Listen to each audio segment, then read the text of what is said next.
Hi viewers, ఇవాళైతే నేను మీకు ఒక టేస్టీ రెసిపీని అయితే నేను మీకు చూపిస్తున్నాను. ఇది చాలా హెల్తీ కూడా. ముందుగా క్యాప్సికమ్‌ని కట్ చేసి రెడీగా ఉంచుకోండి. ఉర్లగడ్డని బాగా కడిగేసి దానిపైన పొట్టు తీసేసి రెడీగా ఉంచుకోండి. ఒక పెనం పెట్టుకొని అందులోకి తగినంత ఆయిల్ వేసి పోపు దినుసులైతే వేసుకోండి. ఆవాలు, ఉద్దిపప్పు, పచ్చనిపప్పు వేసి బాగా ఫ్రై చేసుకొని, ఆ తర్వాత ఒక పెద్ద ఉల్లిపాయనైతే నేను సన్నగా కట్ చేసి రెడీగా పెట్టుకున్నాను. దాన్ని వేసేసి లైట్ గోల్డెన్ బ్రౌన్ కలర్ వచ్చేంత వరకు బాగా ఫ్రై చేసుకోవాలి. ఉల్లిపాయలు బాగా ఫ్రై అయ్యాక అందులోకి కొంచెం పసుపు వేసుకోవాలి. ఆ తర్వాత పొట్టు తీసి పెట్టుకున్న ఉర్లగడ్డల్ని మీడియం సైజ్ ముక్కలుగా కట్ చేసుకొని వేసుకోవాలి. నేనైతే ముందుగా కట్ చేసి పెట్టుకోలేదు పొటాటోస్ని. ఎందుకంటే ముందుగా కట్ చేసి పెట్టుకుంటే కలర్ చేంజ్ అవుతాయన్నమాట పొటాటోస్. ఆనియన్స్ ఫ్రై అయ్యేలోపు పొటాటోస్ని అయితే మీడియం సైజ్ ముక్కలుగా కట్ చేసి పెట్టుకుంటున్నాను. పొటాటోస్ని మీడియం సైజ్ ముక్కలుగా కట్ చేసుకొని పెనంలోకి వేసి మంటని మీడియం టు లో హీట్ మధ్యలోకి అడ్జస్ట్ చేసుకుంటూ ఫ్రై చేసుకుంటున్నాను.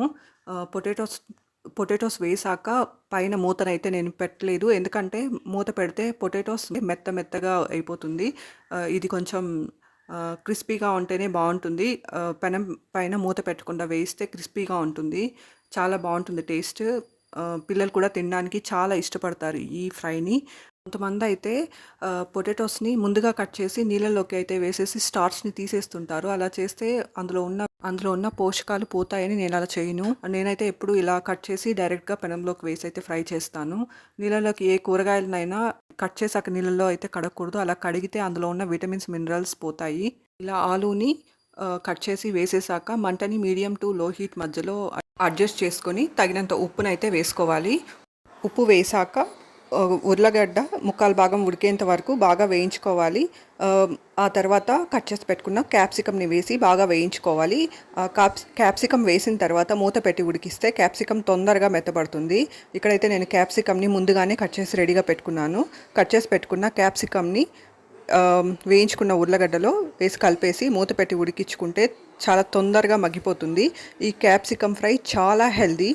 అయితే నేను క్యాప్సికమ్ ముక్కల్ని వేసి వేయించుకుంటున్నాను. క్యాప్సికమ్ ముక్కలు చాలా తొందరగానే మగ్గిపోతాయి. క్యాప్సికమ్ ముక్కలు మగ్గాక అందులోకి తగినంత కారం అయితే వేసి కలిపేసుకోవాలి. ఈ క్యాప్సికమ్ వల్ల చాలా ఆరోగ్య ప్రయోజనాలు అయితే ఉన్నాయి. క్యాప్సికంలో విటమిన్ ఏ అధికంగా ఉంటుంది, విటమిన్ B6 అధికంగా ఉంటుంది, విటమిన్ సి ఉంటుంది, విటమిన్ ఈ కూడా ఉంటుంది. ఇంకా ఇందులో మినరల్స్, పొటాషియం, మెగ్నీషియం, కాల్షియం కూడా ఉంటాయన్నమాట. ఇందులో చాలా ఫైబర్ అయితే ఉంటుంది. ఈ ఫైబర్ ఎందుకు ఉపయోగపడుతుందంటే మన గట్ హెల్త్ని, ఇంకా కార్డియోవాస్కులర్ హెల్త్ని, గుండె ఆరోగ్యాన్ని ఆరోగ్యంగా ఉంచడానికైతే ఫైబర్ చాలా సహాయపడుతుంది. ఇంకా ఇందులో ఉన్న విటమిన్ B6 మెటబాలిజంని ఇంప్రూవ్ చేయడానికి, ఇంకా ఇమ్యూన్ ఫంక్షన్ని పెంచడానికి ఉపయోగపడుతుందన్నమాట.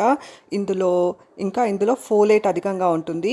ఈ ఫోలేట్ వల్ల కూడా చాలా ప్రయోజనాలు ఉన్నాయి. ఈ ఫోలేట్ ఎందుకు ఉపయోగపడుతుందంటే మనం తీసుకున్న కార్బోహైడ్రేట్స్ని ఎనర్జీగా ట్రాన్స్ఫార్మ్ చేయడానికి ఈ ఫోలేట్ చాలా సహాయపడుతుంది.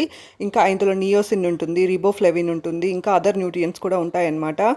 క్యాప్సికంలో ఇన్ని ఆరోగ్య ప్రయోజనాలు ఉన్నాయంటే తినకుండా ఎవరు ఉండరు కదా. ఇది కూడా డైట్లో ఇంక్లూడ్ చేసుకుంటే చాలా ప్రయోజనాలు అయితే ఉంటాయి.